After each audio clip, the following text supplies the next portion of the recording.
Hey everyone, very excited here. The AR-10 upper came in from Palmetto yesterday. Yeah, I just opened up the box this morning. So this is basically AR-10 is an AR that shoots 308s, and really excited about this. I got the 20-inch, and first impressions are this thing is heavy, very heavy.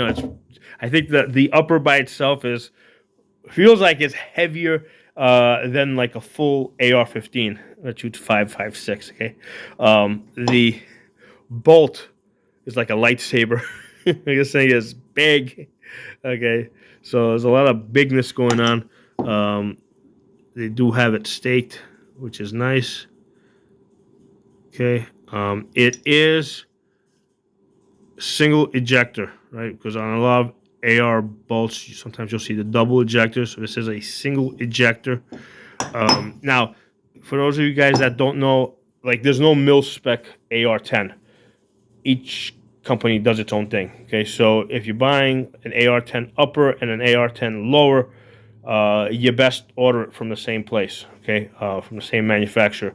Don't try to mix and match. You can mix and match AR-15s, but you don't want to try and mix and match AR-10s or even AR-9s, right? Because those are also proprietary. Sometimes you get lucky and you can get them to match up, but they normally don't match up. Okay, now even from Palmetto, because Palmetto they make their PA-10, right, which is what this is, but they also have their M110 clone. Okay, I forgot what they call it, but basically they have another AR-10 that's supposed to be an M110 clone from which basically kind of copies Knight's Armament, who has the license for that. But anyway, one of the things I noticed is with Palmetto's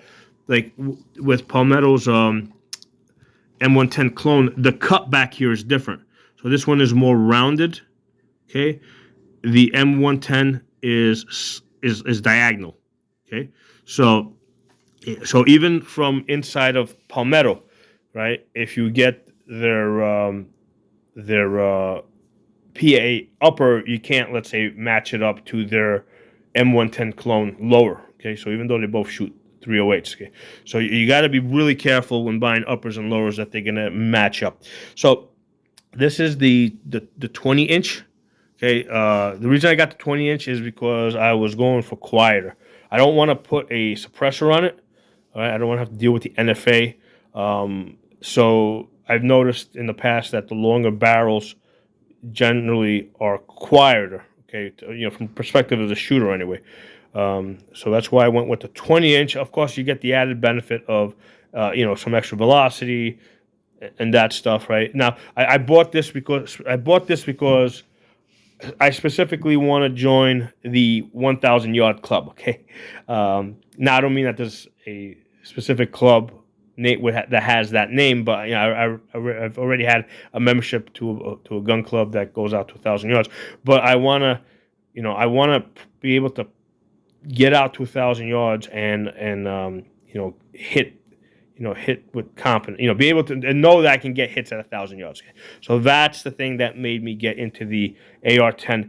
Everything about this is more expensive, right? Everything from the gun to the ammunition to the scopes you're gonna put on it.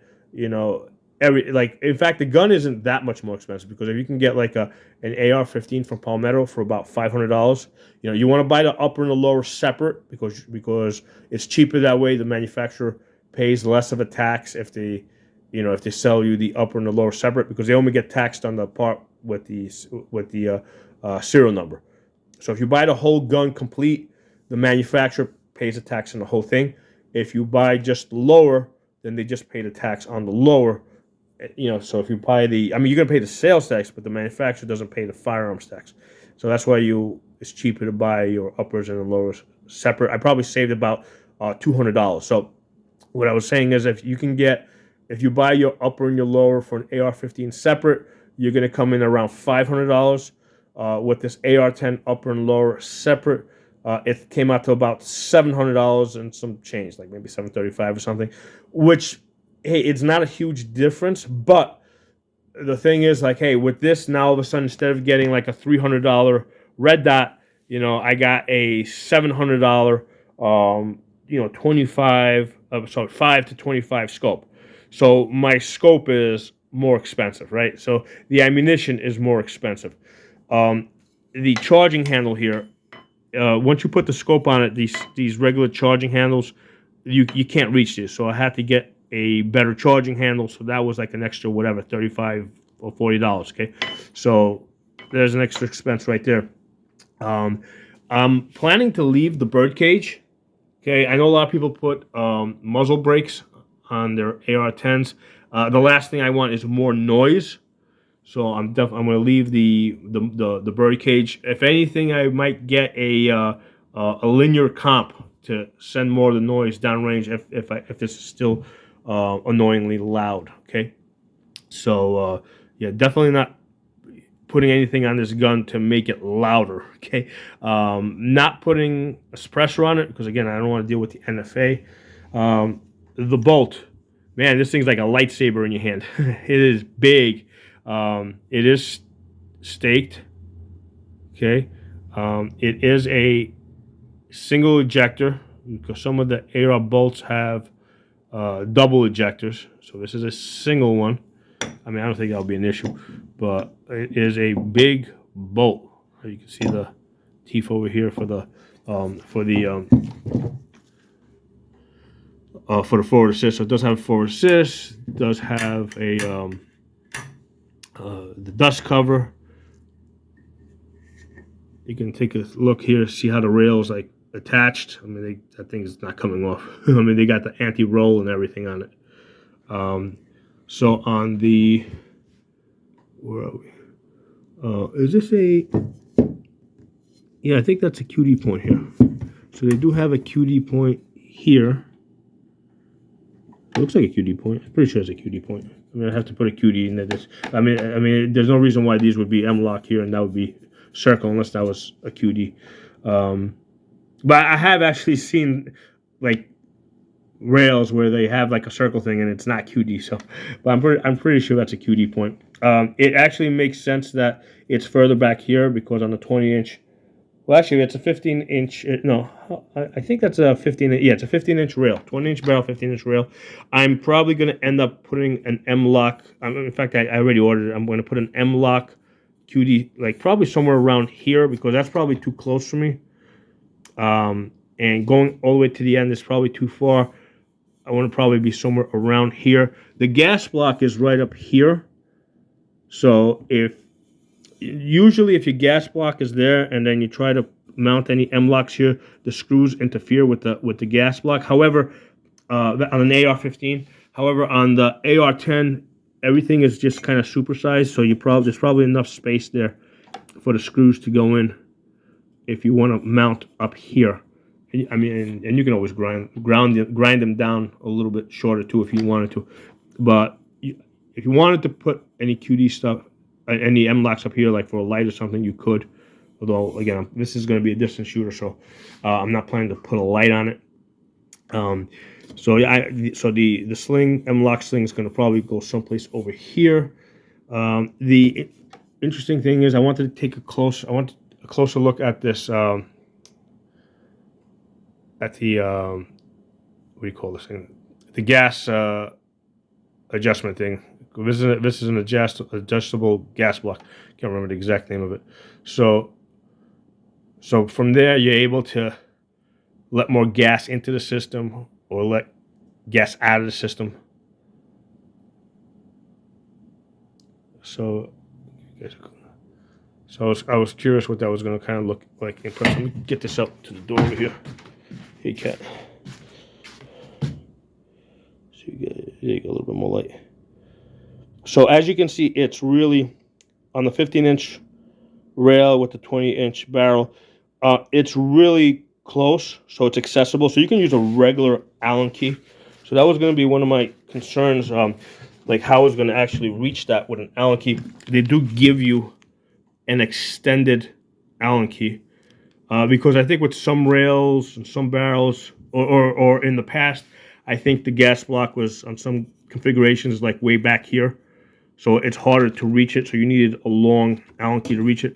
On this one, because it's all the way up there, you wouldn't have a problem reaching this with a standard Allen key. Okay, so that's not an issue, although it is nice that they give you this. So yeah, so I got the one that, as you can see, that it's got, because one of the options was to get this up with a Picatinny rail all the way across the top. The reason why I didn't get it is because I wanted to make this as light as possible. But the other, it's also because this is thicker, right? It's thicker. If you get a, that makes a big difference. I much rather would grab it here than, let's say, grab it up here. There's a big difference with grabbing it up here versus grabbing it here. So on the bigger 308, yeah, you definitely want to leave this. Get the one without the Picatinny rail going across the top, because realistically you're probably not going to put any night vision stuff or mount any stuff over here. You're not going to be using this area over here. Also, if you get like a scope that has, let's say, like a 56 millimeter objective lens, basically a large scope with the front of it is really big, there's less chance that you would have interference.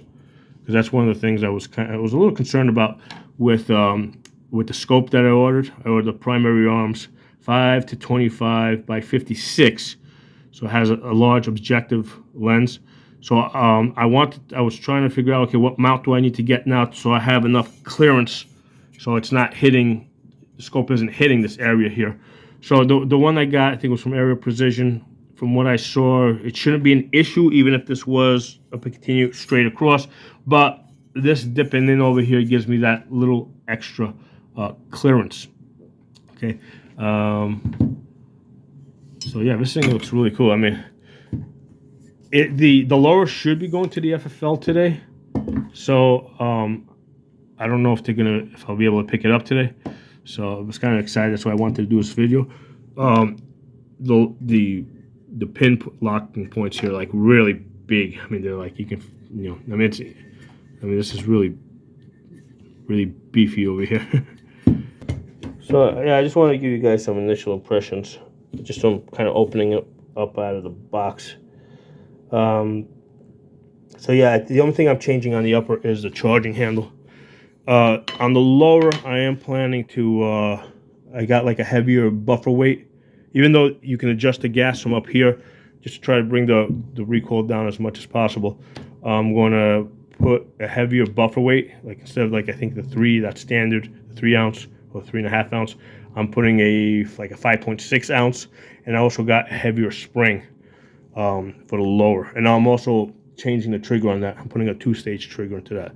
But for the upper, the only thing I got to change changing is this charging handle. So look forward to doing videos on this gun. Hey everyone, I did take the bolt apart and I thought I'd show it to you guys. Basically, I can't shoot this yet, so that's why we are doing the only thing that we can do, which is look at it, because I don't have the lower yet. So it says 308 MPI, magnetical particle inspected. So it said single ejector. I don't remember if I ordered a second firing pin, but you should definitely have a second firing pin. I'm pretty sure I ordered it. I ordered a whole bunch of shit. Yeah, because firing pins break.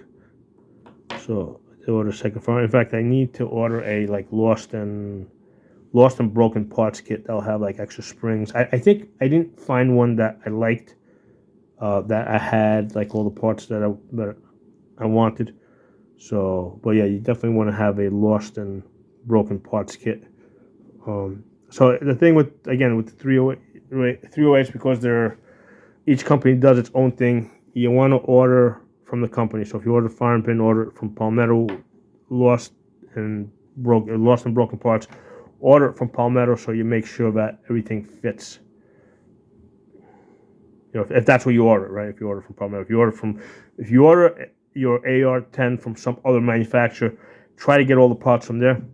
But that's also the reason why, let's say, because I really liked the AR-10 from Ruger, okay, but then it came down to, okay, where do I get parts? I mean, it's you run into issues like that.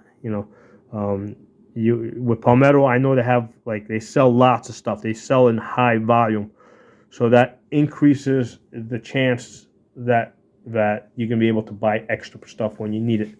So again, that's another reason why I went with Palmetto versus other companies. Because again, like I said, I really like the Ruger makes an AR-10 that's about the size of an AR-15. So they found a way to really downsize everything. Okay, so but it's also like $1,100 or $1,200 versus that $700 here. So I really didn't want to spend that much money on an AR-10 because I know I'm not going to be shooting it that much. All right, because I again I want to be able to shoot 800 to 1,000 yards with this, but I to do that I have to do some traveling. Okay, it's not like I can't shoot that on my own properties, so I have to travel to shoot 1,000 yards. So because of that, I'm not going to be shooting that often. So that's the main reason why I put off getting an AR-10 for so long, because I knew I wouldn't be using it that much. So I didn't want to spend like $1,100-$1,200 on something I'm not going to be using that much. Okay, the $700, I'm like, okay, yeah, that's not so bad. And the way that Palmetto really got me is like I saw that Black Friday or Black Friday week was a week before that, they had the AR-10 lower for $200. So in my mind, I was like, you know what? Let me just get the $200 lower, because let me get the FFL stuff out of the way, right, where it's got to ship to an FFL. And then down the road, when I feel like it, I'll get the rest of the stuff. Well, once I got the $200 lower, a few days later, I basically ended up buying the upper. Okay, so that's how Palmetto. That's a way that they get you. They just sell you the lower, which is cheaper first, and then it's like, okay, now you got to come back and buy the upper. So it's almost like a gateway drug, Just buy the lower. You just you'll get the upper down the road at some point. Yeah, I got it within a few days. Hey everyone, to answer that question before, yeah, that is a QD mounting point. First of all, it says QD right next to it, right? So that's kind of obvious. But also, when I looked at it closer, basically there's a rim inside of the hole, where basically the ball locks in. So that's the thing I'm used to looking for. I'm used to looking for that rim, because normally they don't say QD. Or most rifles don't say QD on the QD mounting points, so I'm not used to looking for it. So even though it's right there in writing, it's etched into it. But yeah, I'm used to kind of turning it to the side. Well, actually, usually I just shove a QD thing in there and see if it holds it or not. But yeah, you can see it. So they don't have it in the front. A lot of times they'll rails will have it in the front. This one does not. It doesn't bother me because I normally don't go all the way out to the front.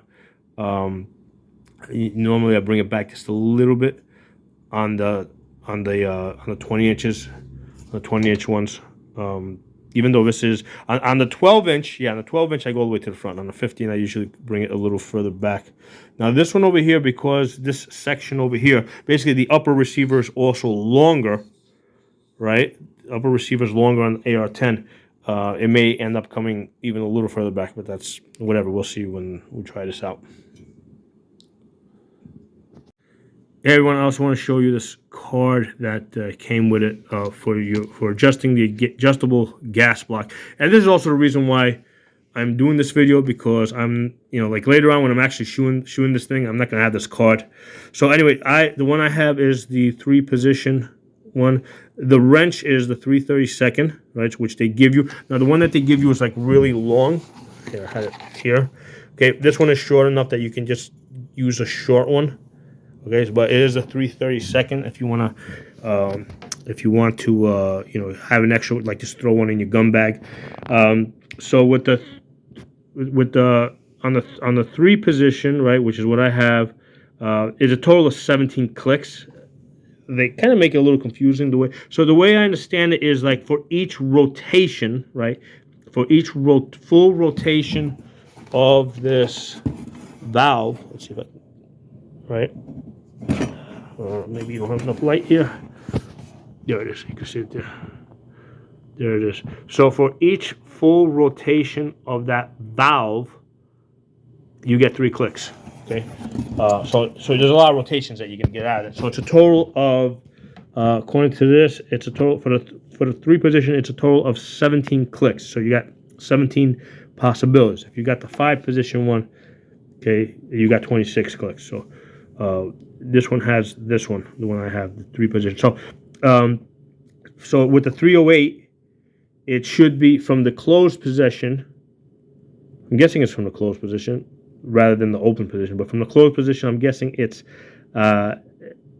7 clicks in. Okay, that's where you're going to be, 7 clicks in. And this, I guess, it's tuned for a 150 grain 308. What I'm going to do is I'm going to basically load the magazine with 1 round, fire a shot, and then just close it, right? Because a lot of people go all the way closed and then they'll just basically open it 2 clicks at a time. I don't think that's necessary. What I'm gonna do is, from where it's at now, I'm gonna fire a round, close it 1, fire a round, close it 1, and get to the point where it's not locking open. And then when I get to that point, then I'm just gonna come up 1. Okay, so that's how I know that it's tuned for whatever I'm shooting. Okay, so that's how I plan to tune this. Now I'm also, like I said, I'm also getting the a heavier buffer weight. I think it comes like with a 3.5 or something. I'm getting like a 5.6, so that, just to cushion the recoil as much as possible, because I'm not putting a muzzle brake on this. So when I get the heavier buffer weight and the stiffer spring, I'm going to have to adjust it for that, right? Because it's probably, I have to see where it's at. So, yeah. So anyway, that's how this 3-position gas valve works, and this is the cord that they give you with it.